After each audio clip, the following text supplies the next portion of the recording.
Kia ora. E na mana, e na reo, raurangatira mā, tēnā koutou, tēnā koutou, tēnā koutou katoa.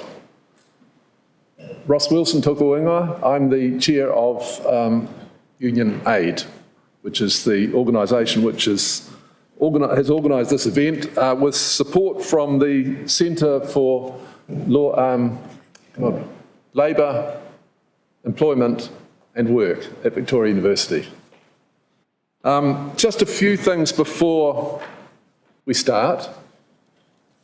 In an emergency, if it's safe, quietly file out the door into Bunny Street and congregate out in a safe place a distance from the building. If it's an earthquake, then it's just drop, cover under the desk and hold until it stops. Toilets are down the other end of the building on the ground floor. And I've been told to just draw your attention to the fact that donations are permitted, and there are donation buckets somewhere around the place. And also, if you want to become a genuine Kiwi Solidarity member of UnionAID, we welcome you to do that too. And there's a QR code somewhere on the table outside. You just need to scan the QR code and that'll take you to the appropriate place. And afterwards, in case I forget to tell you, but I will try and remember at the end as well, there are refreshments and sandwiches kind of over in the cafeteria area. So make sure that you eat all those up. They come from Brooklyn and have been made with love. Now, just before I introduce Behrouz, I'd like to introduce Tim Sutton. Where's Tim? Here's Tim. Tim Sutton is our new Executive Director. So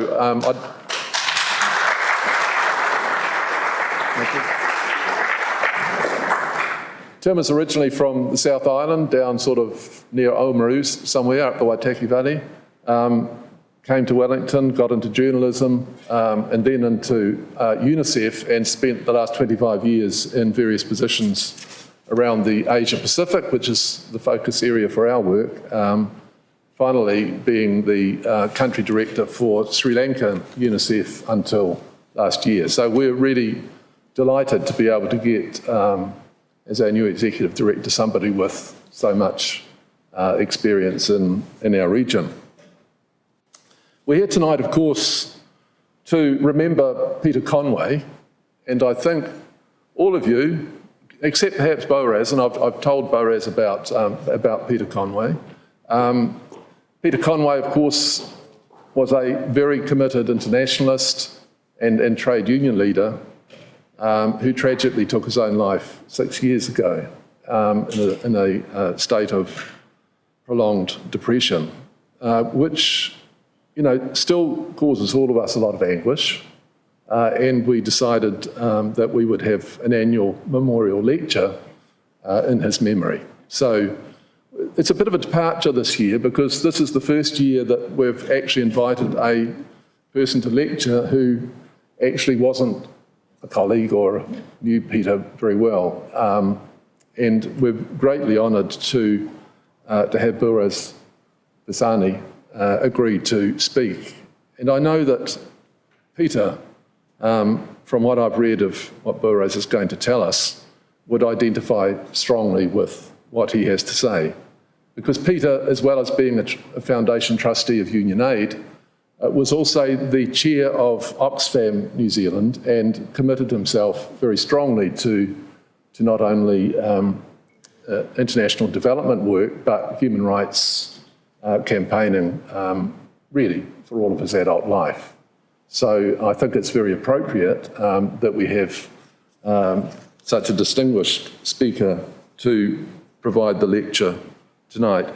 Now, I'd just like to invite, in a moment, I'll just first of all introduce Behrouz, who tells me that I should just say that he's a poet and a writer and not much else, because understandably, Behrouz doesn't actually want, his story to be the focus of his existence.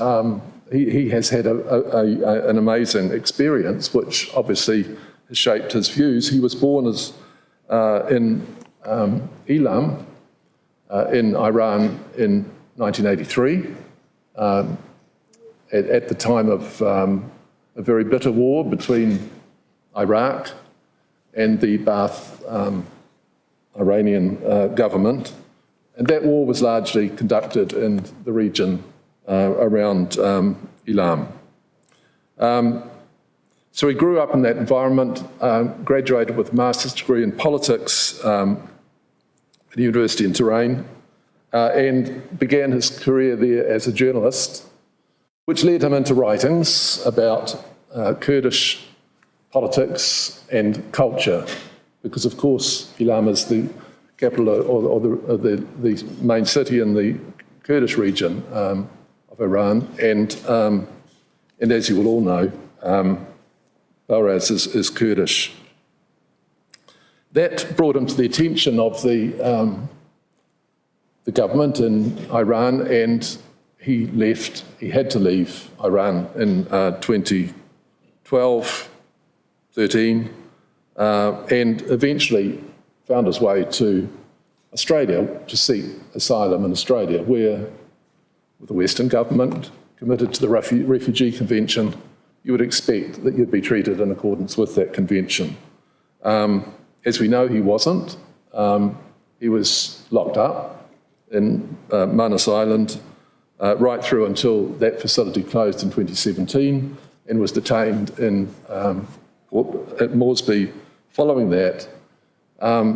Through someone's good planning, he was invited to come to New Zealand as an invited guest to the Word Conference in Christchurch in, I think it was 2019, and he stayed and is now a permanent resident of New Zealand. He was a writer in residence at the University of Canterbury in 2021 and senior adjunct research fellow at the Ngāi Tahu Research Centre at the university. So, without further ado, I'd like to invite Behrouz Boochani to the lectern to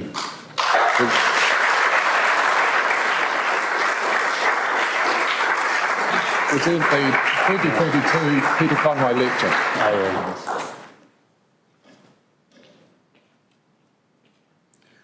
Thank you very much. Can you hear me well? Or quite?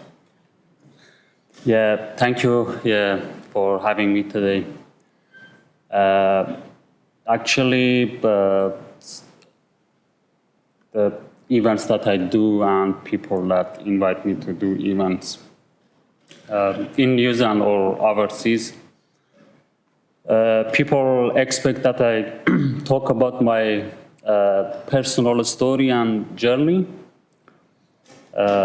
But in the universities, of course, they want something else, that we just analyze the Australian policy towards refugees. But in the public events, people expect that I talk about my personal story and journey. But I often don't do that because of two reasons. The first one is that I'm not representing my own work, and the work that I've done through writing or filmmaking, it was about others, not about myself. So the articles that I publish is about others, and always I say that it is not a personal story. It is about a large picture. We should look at that. Like I was watching a movie in the cinema the other night.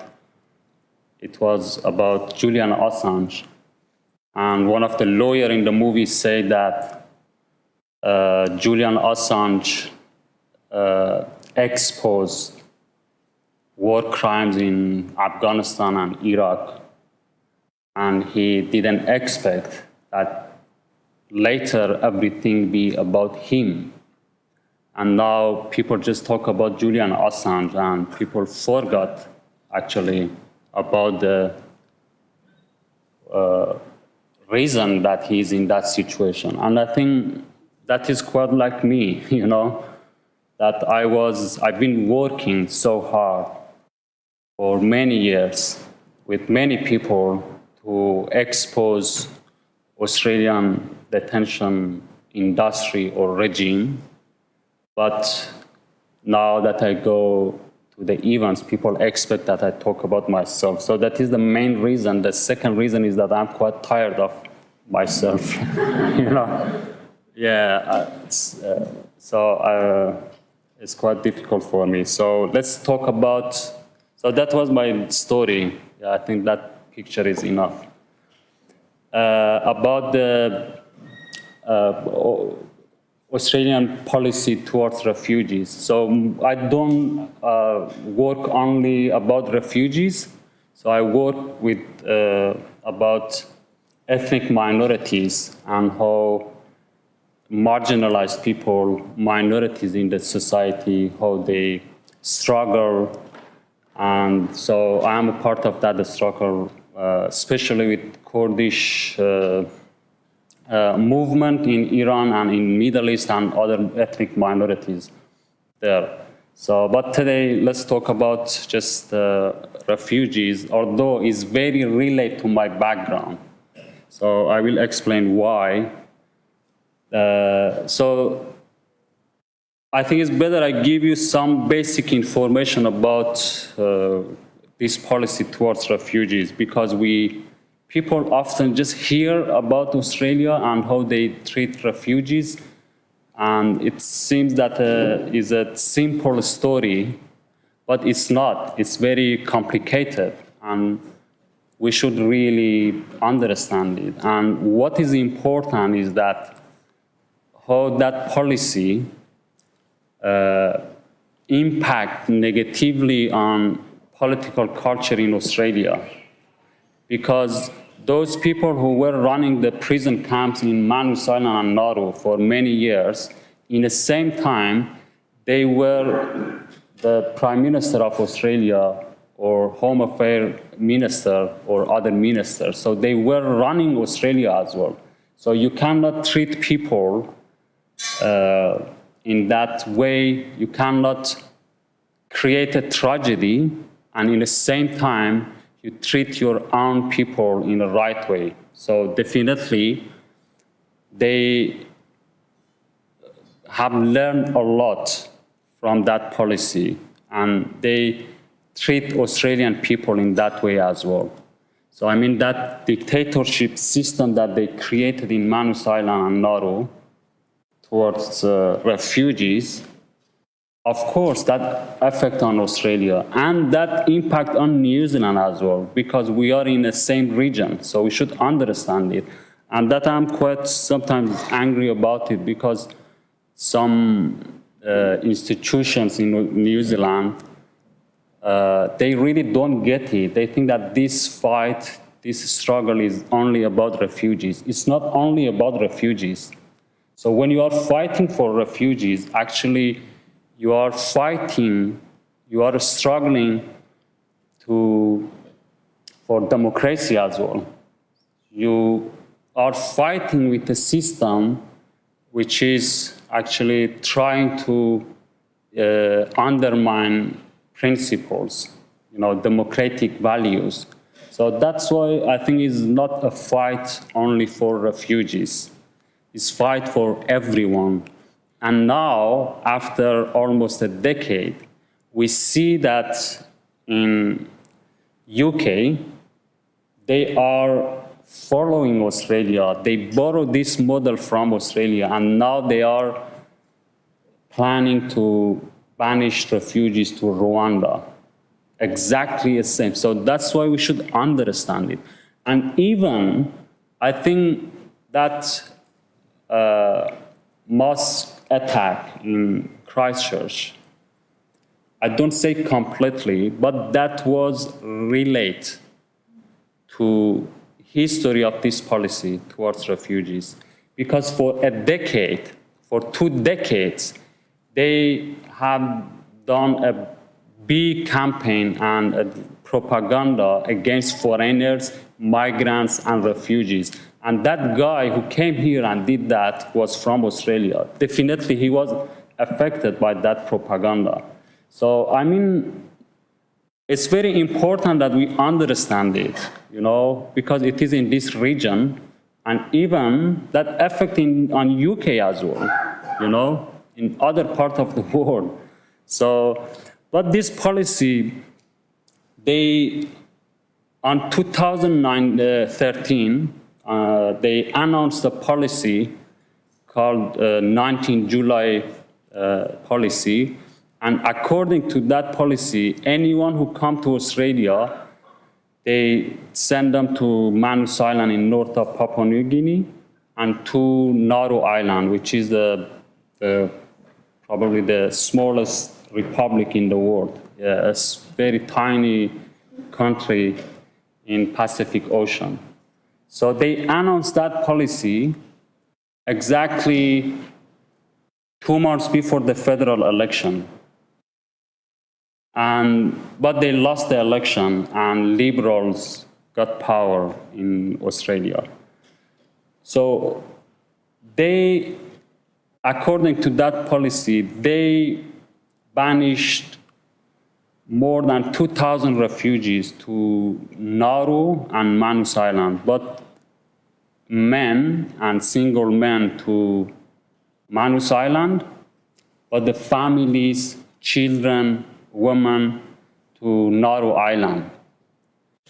And they did that, and that's each week I remember that a plane landed in Manus Island, and just they brought a number of people until February 2014 that we did a big riot on that time in Manus Island, and one of the refugees killed. His name was Reza Barati, and then they stopped sending people to Manus Island. But still that I'm talking with you, after almost a decade, 100 people remain in Nauru, and 100 people remain in Port Moresby because they closed Manus prison camp on 2019, and they transferred refugees to Port Moresby. So in the end, most of the refugees ended up in America and in Australia, but still 100 people remain. So that is, now we have an agreement between New Zealand and Australia to bring some of those refugees to New Zealand. So that is something. So this policy actually is on base of colonialism mentality. I was reading an article about the UK policy to send refugees to Rwanda. They said, they call it imperialism, but I call it colonialism.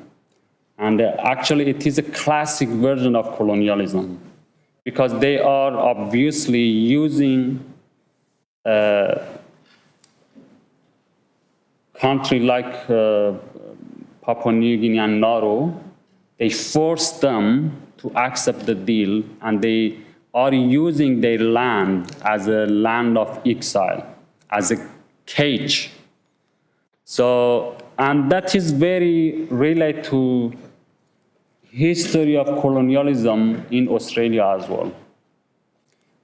And it's very interesting. Kevin Rudd, he was the Prime Minister of Australia, former Prime Minister of Australia. He did an official apology for people in Australia that they call it stolen generation people. He apologized for that. And the same guy, I mean the same Prime Minister, Kevin Rudd, he announced 19 July policy. And they separated many children, many people, many families, and they destroyed them. And they created that tragedy. So that is quite interesting. that how this history in Australia just reproduced itself. You know, of course, in the same time, they are treating Aboriginal people like before, because now there are many Aboriginal people and kids in custody in Australia. So I think that is very important, really, that we understand this mentality. You know, we understand it. And also, a part of this story is indigenous people in Manus Island, in Nauru, because no one talk about them. And the way they do this propaganda actually is they want to send this message that no one lives in Manus Island, Nauru, but people are living there. You know, there are thousands of people, local people, indigenous people living that island, but they never talk about them. And that is, again, like a colonialism mentality, that the first colonizers who go to other lands and they treat people in a way that no one exists there, no one lives there. So we should just capture that. So I mean, that is a part of, that is this policy happened in the context of colonialism. And that's why we should understand it. Another thing is uncertainty or secrecy. And officially they say that we send these people to those islands because we want that they be out of sight and out of mind. And for many years, I remember in Manus Island, people didn't hear about us just when a refugee killed. And we were on the news just for a day, and then people forgot about us. So that was a long struggle, long fighting for many years, that now this story come up, and many people know it, many people are aware of it. And actually, refugees and people who work with refugees, they recorded this part of Australia history. And that is really, I think, remarkable, that in fact they created a resistance knowledge, you know, refugees, because they published many works. They've been resisting, and they did that with the collaboration with a part of civil society in Australia. So I mean, that is really something that we learned from Manus Island and Nauru, is that there is a resistance knowledge there, and we can learn about it. And always I say that minorities, they smell fascism before anyone. They understand dictatorship, you know, and that system design in Manus Island and Nauru was completely a dictatorship system. So we should really look at this knowledge that refugees created. So refugees are not, so many people in the West, they said refugees, they shouldn't come here. And many people, they welcome refugees, but still their understanding of refugees, I think, is quite, they reduce them. They say, oh, they come here and they bring us new kind of food, restaurants, I don't know, this kind of thing. But refugees are not like that. Refugees are working, they are paying tax, they contribute to the society, and also they bring us new ideas, new perspective. And it's important that we learn from that. So Marduk is here. We have been actually spending time with Masoud, Hosseini, that he is from Afghanistan, and he just here for, I think, 3 months, and he will leave New Zealand probably next month or next 2 months. And actually, he brought new energy to this city, you know, and that is amazing. That is what really we need in this country, to bring some new energy, some new perspective towards politics or culture, you know. So Masood Hosseini is an Afghan refugee, but he's a journalist, and he, after Taliban took control of Afghanistan, he had to leave. But he's an international journalist and photographer. And since he has been here in Wellington over the past 3-4 months, I think everywhere he go, that we go with him, actually we feel a new energy, you know, and that we have many discussions, conversations everywhere.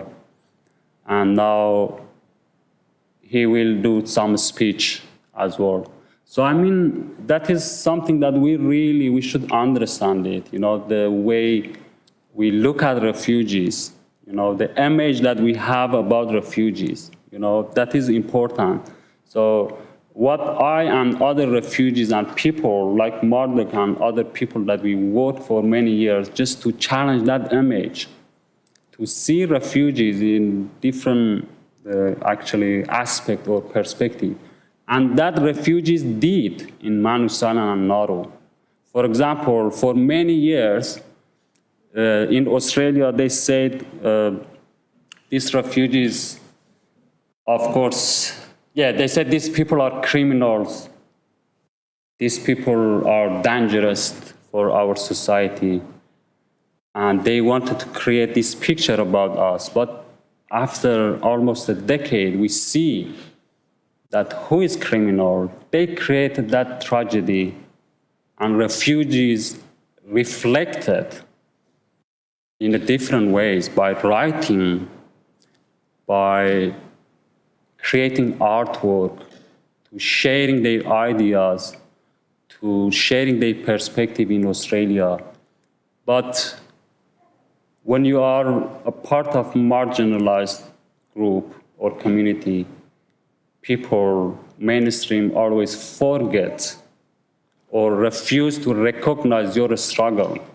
You know, that's why in the West always, so I'm not talking about those people who are against refugees, I'm talking about those people who support refugees. They try to victimize refugees.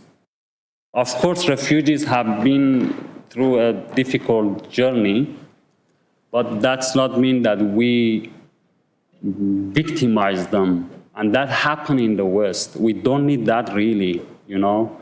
That's why I say that we should learn, these people, organization, activists, people who are working with refugees, we should learn how to treat refugees with dignity.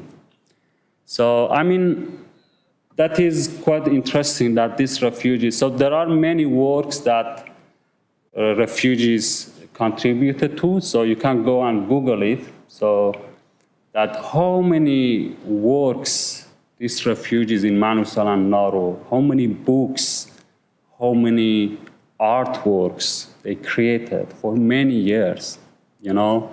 And I think that is a body of work, that is a knowledge. But we are marginalized people, so when you are marginalized, they don't recognize your work. So that's why we are just pushing to do that. Another thing which is, so that's what I was saying about the secrecy.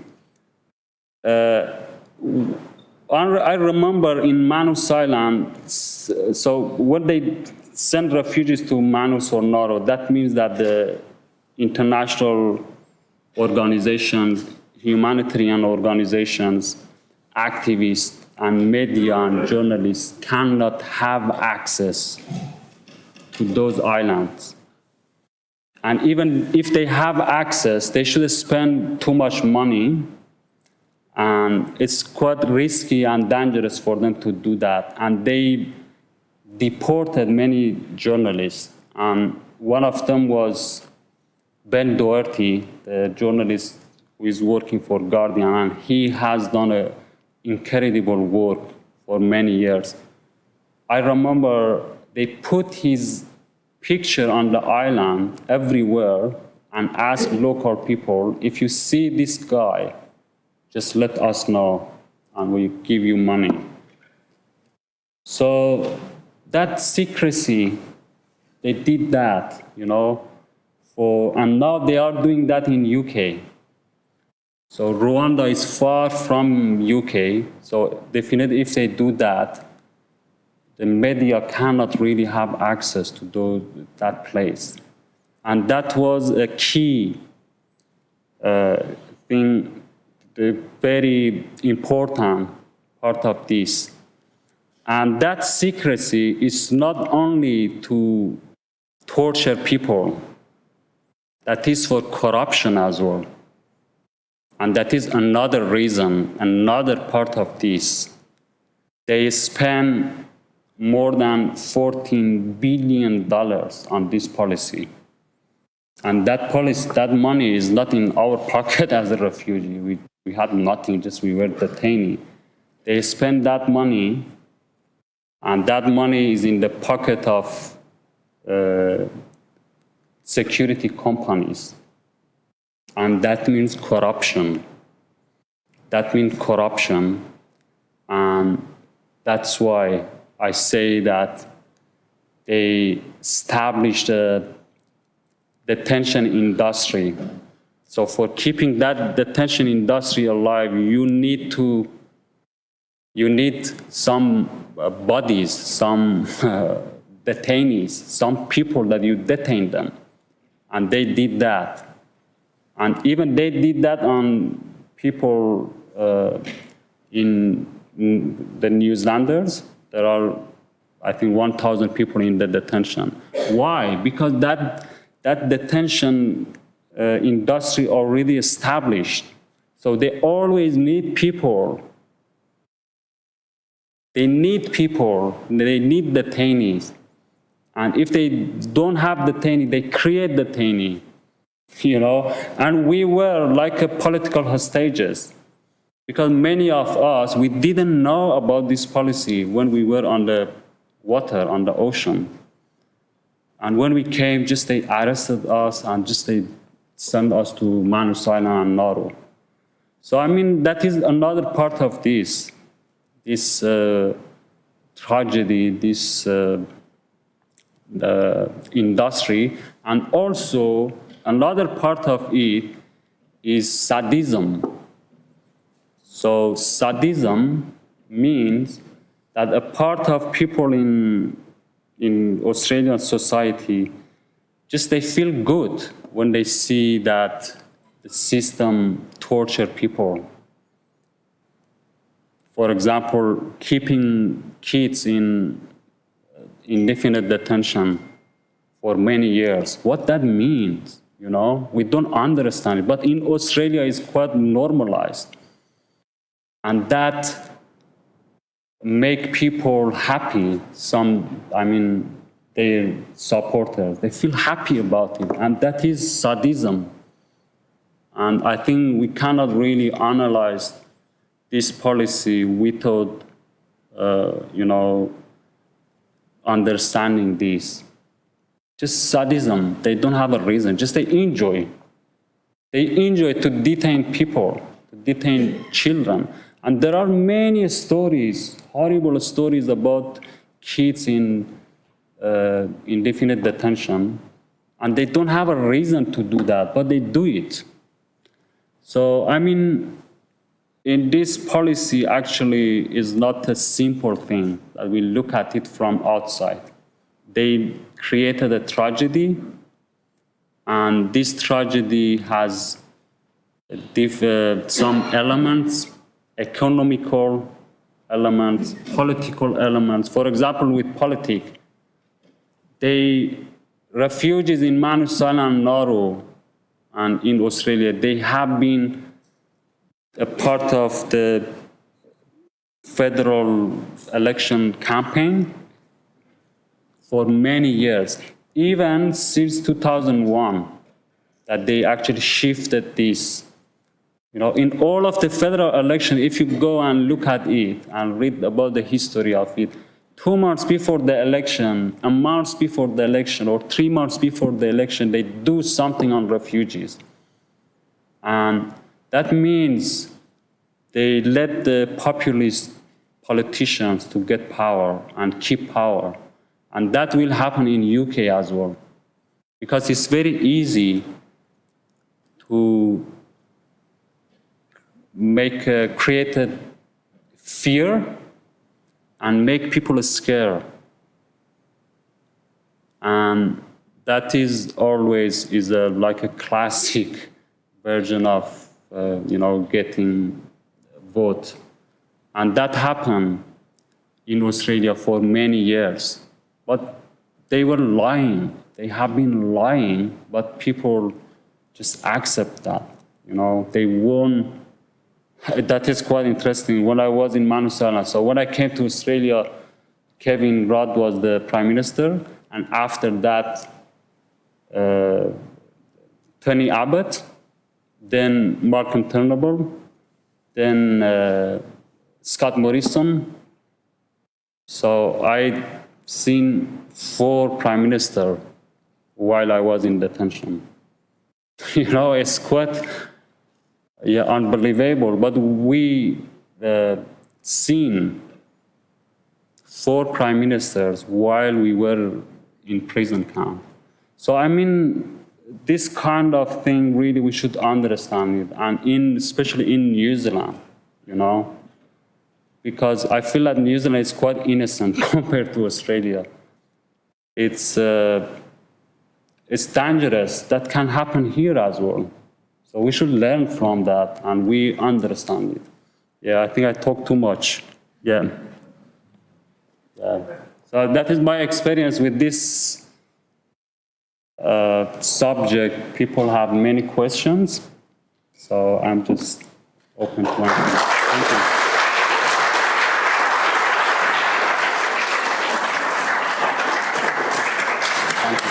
Thank you.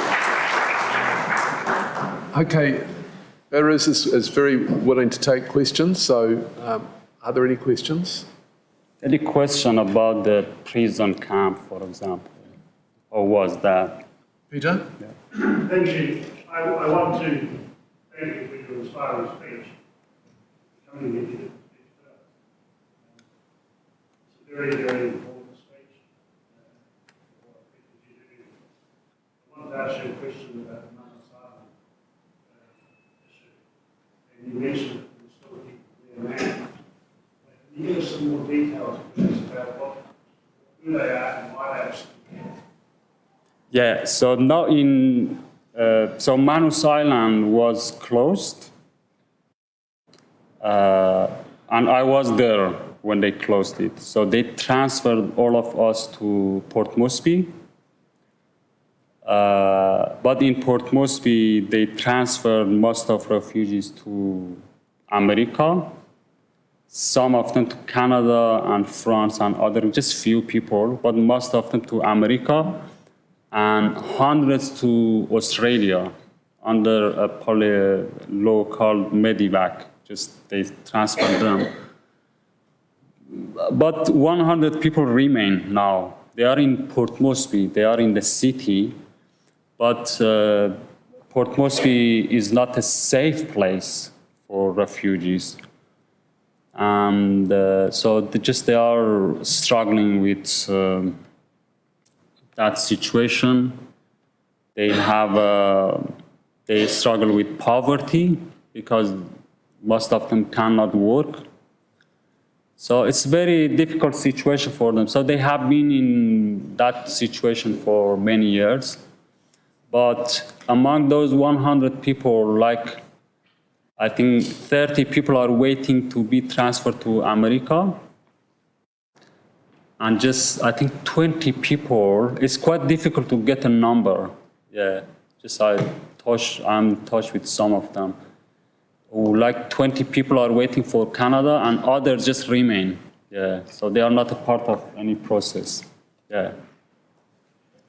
Now, this is not a game, it's just that I forgot the first questioner that we have to provide the questioner with this cue. Not to amplify their voice, but to make sure that they're heard on live stream. So, sorry about that, Peter, your excellent question was probably missed. Any further questions? Yep. Can I have an assistant to, or I can throw it probably. So you said that here in Aotearoa in New Zealand, people need to treat refugees with respect. Can you give us some examples of things we can or should do to treat others well? I couldn't know. We should treat people with respect, refugees. So what can we do in New Zealand to show greater respect to refugees? Yeah, actually,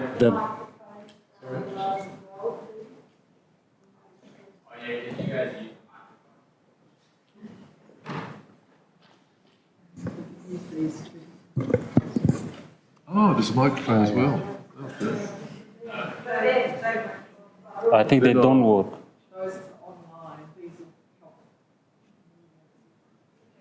Are they connected though? Are these connected to the...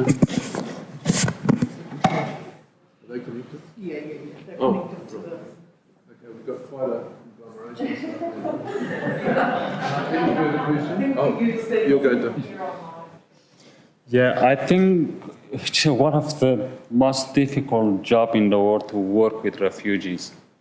It's really difficult because I think the problem in the West is they categorize people. I think that is just a mentality to put people in a category. So people in here, they put all of the refugees in one box. But they are different people. They come from with a different background, different nationality. So of course we cannot, the only thing that they have, it's similar, is that they have just that label. They are refugee, but they are different people. So that's why it's very difficult really to work with refugees. But I think that dignity that I was talking, we should remember that these people, before they come to New Zealand, suddenly they became a refugee. Before that, they had their own life, and that is something that we should really think about it, understand it. For example, just a friend of mine said that, Behrouz, I wish you the best, and I'm sure you will have an incredible life. And I say, yes, I will have an incredible life, but I had an incredible life as well back home. Suddenly you become a refugee, and that's reason it can be war or anything.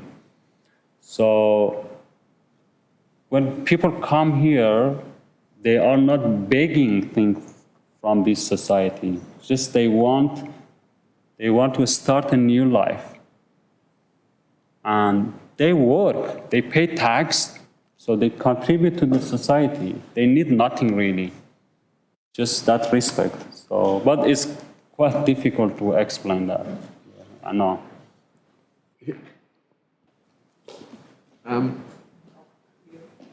Sue, Maronia, you've got to take this.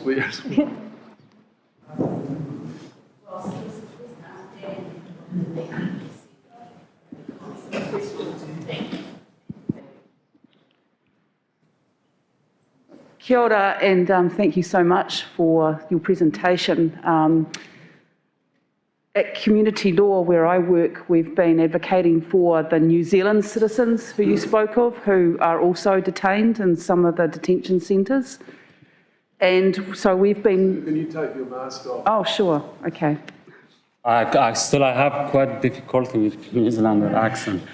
We've been advocating for some of the New Zealand citizens who you spoke about before, who are also detained in Australia. And so we've been watching what the Australian government has been saying about that situation very closely. And in the last federal election in Australia, the very recent one, we were heartened to see that the previous government, the government of the day, tried again to use refugees as political voting fodder, and it didn't work this time. Do you feel hopeful about that situation? I want to hear you say yes, because I want to feel hopeful about it. But do you see that that is maybe a maturing of the Australian voters, that this time that type of trying to scare people about refugees didn't not work? No, I think that is, that shows just, I think people were just tired of this, because when you lie about something, you cannot lie all the time. One day people question you, you know, and so in this election, actually they didn't like run the campaign on refugees, because they knew.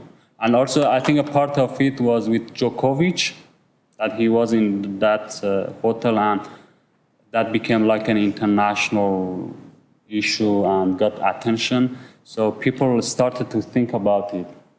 And that is quite interesting. For many years, we were writing, speaking out, talking that it is a dictatorship system. And people thought that we are saying that Australia is a dictatorship system. We said Australia, we are not talking about Australia. We are talking about this system towards refugees. It is a dictatorship system because we cannot have access to court. We are out of law, you know? And when they kept Djokovic there, people became aware of it, that, oh, they even deported someone like Djokovic. So I think that was a part of this, and people were tired. Also in the federal election of 2019, I remember they established the whole campaign on refugees for like 5-6 days. Then the mosque attack happened in New Zealand, in Christchurch. And then people got angry. So they shifted the campaign to something else. But always they just use refugees. But I don't think that means that Australians really got a big lesson. I'm quite negative about it. Any more questions? I've got a question I'd quite like to ask. I better have the box.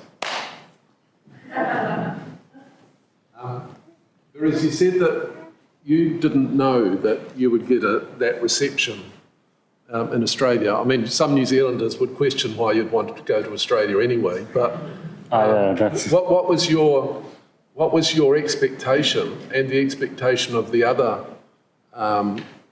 colleagues on the boats coming from Indonesia? What were they expecting? What was the reception that they were expecting in Australia? And how did they reflect on that later on Manus Island? I mean, what did they think about how they were treated compared with how they expected to be treated? So we just came, so we were not illegal. That's another thing they say. They say that we were illegal, but according to that international convention, they don't say that how you come to that country, you know? So, and also Australia is an island. Of course, we came with boat. If it wasn't island, probably we would come with, I don't know, something else, you know? So, yeah, we didn't expect. We expected that they process that who we are and why we leave our countries, and treat us under international law that they committed to. But they didn't ask us any question. So for many years, they didn't ask us who you are. Just they asked us about our name. Yeah. And they didn't ask, why did you leave your country? They didn't ask that for many years.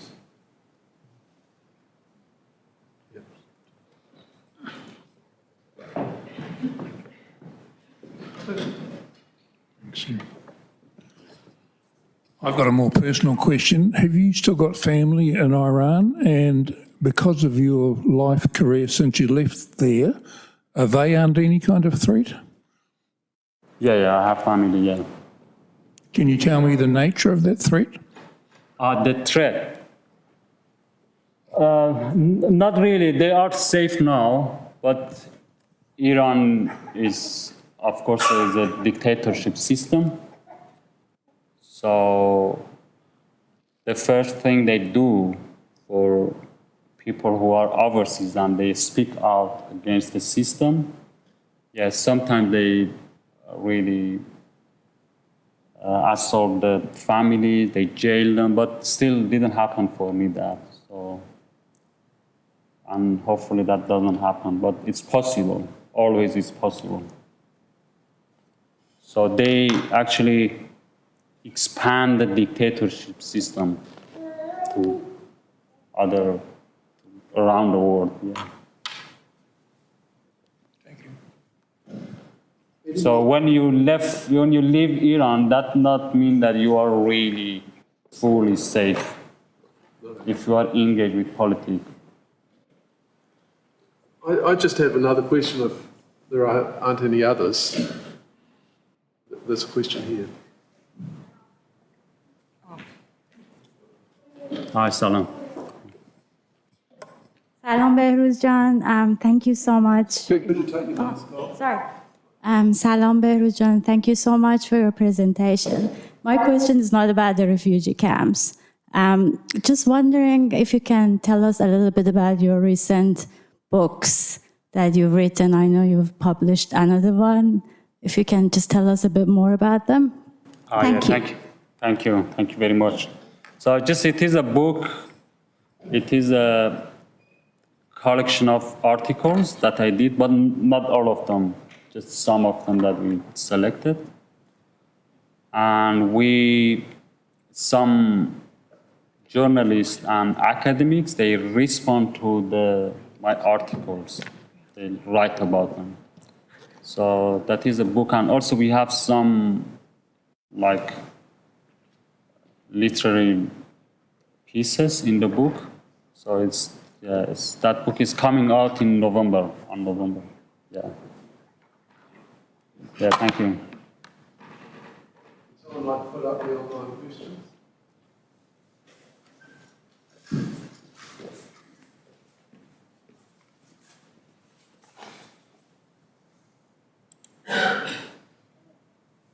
Okay, we've got a question from Caroline. Could you please tell us more of your thoughts on the relationship between refugees sent by Australia to the PNG in Nauru and the people of PNG in Nauru? Thanks, great talk. Yeah, that is really a very interesting question. People often don't ask these questions. Yeah, probably I have heard these questions 2 times, 3 times in many events. And that is very interesting because that's why I say we should really look at this part of the story, I mean the colonialism. When they send refugees to Manusal and Nauru, they warned refugees, they told refugees that you don't engage with local people. They are dangerous. They are uncivilized people. That's what they said. And later, we found out, in the same time, they told local people that these people who are coming here, they are criminals. So don't engage with them. So at the beginning, at the start, they created that fear. And that took many years that really these people understand each other, you know. But of course, in that system, we had like a hierarchy system as well. So the local people were working inside the prison camp as well. many of them, but they didn't give them any high position. So the Australians were boss and they were working. So just they were following Australians. But the relationship between local people and refugees were quite, it was quite interesting because they were the free side of the system. Because in Australia, Australian officers, they just follow rules, and those rules were actually designed to torture people. So the system was designed to torture people through many rules, many unnecessary rules in the prison camp. But the local officers were the free side of it, because sometimes you could give them a cigarette and they do something for you. Well, we couldn't do that with Australians. Sometimes we could give them cigarette and they bring us an MP3 player, they smuggle, and I smuggled my phone through them. So I mean, that was quite interesting. They were the free side of the system. It seems to be. Are there any other questions online? There's a comment. That'd be nice to share. It's not Are there a any other question. questions from the audience? I just have one relating to the Refugee Convention, because I think the Refugee Convention's a Second World War, post-Second World War convention. 1951, I think. I mean, I haven't looked into this, but it seems from what you're saying that the Refugee Convention, although it's presumably been ratified by Australia, is not working for Australia. And we're in a world where climate change and many other factors are going to create more pressures for population movements and refugees. So have you thought about, you know, what's needed on an international scale to actually address the needs of refugees? Yeah, now climate change is a big thing. So definitely they should review that convention to include this kind of refugees as well, because that is not highlighting that convention. Yeah, but I'm not a lawyer, I don't know. No. Yeah, that is just a general thing I say. Okay, if there are no further... Comment from Dan. Okay. Okay, Dan is one of our UnionAID supporters and stalwarts from Dunedin. I want to thank Behrouz for his wise words. We should be careful here too that our democratic culture is not eroded. I want to thank Behrouz in particular for highlighting a link between these detention policies and colonialism. New Zealand is currently accepting less than 1,500 refugees per annum that we have pledged to bring to Aotearoa. We need to do better as a country. Yeah, I think we say very, we just criticize Australia. We should say now that compared to the population, Australia does better than New Zealand. So that's caused a bit of a rift. Well, maybe we conclude on that note, because we don't want to hear any more good about Australia. Well, we didn't say any good thing about Australia. We say No, I think, Behrouz, I think the really important thing that you've reminded us really is that this is more fundamental than Australians, and that those sort of politics can exploit people in every country. So, you know, we certainly, as Dan has reminded us, can't rest easy that we're receiving sufficient refugees and welcoming sufficient numbers of refugees. So, thank you, Behrouz. It's been very inspiring and very moving, and I think very challenging issues that you raised for us, because in spite of what you know, I say about Australia and New Zealand are very close with their histories, and we're very close with our politics, and we're very close with our experiences, and we push them at a distance on some things, but actually a lot of what you say applies to New Zealand, and certainly potentially applies to New Zealand. So Can I ask you all to thank Yeah, thank you. again? Thank you.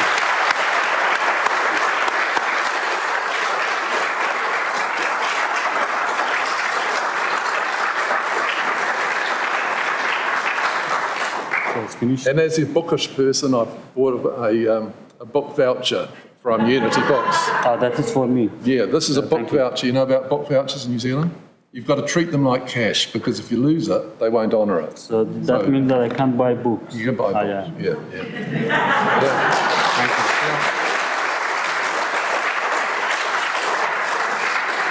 you. And I'd just like to invite Lucy Redford to say a few words on behalf of the family. So, Yeah, thank you.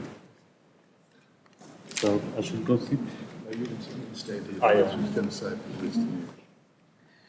Hi, I'm Lucy. Peter was my brother-in-law. I'm Liz's sister, and she's really sorry not to be here tonight. And in fact, Rosa was hoping to say the words tonight, but she's got a cold, so I'm afraid you've got the second reserved this time. I want to say thank you very much for what was a very interesting and inspiring talk. What resonated for me was the words about secrecy, and I don't think in New Zealand we really understand enough about the plight of refugees. So thank you for that. I think Peter would have found it really inspiring as well. He, as Ross has said, was an internationalist, and he really thought very carefully about how to change the world for many people, and he did it in a very gentle and loving way. And lastly, I want to say thanks to Ross and to UnionAID. It's amazing to us that you continue to put on this lecture, that so many of you continue to come, and we're really grateful for that. So thank you. Yeah, thank you very much.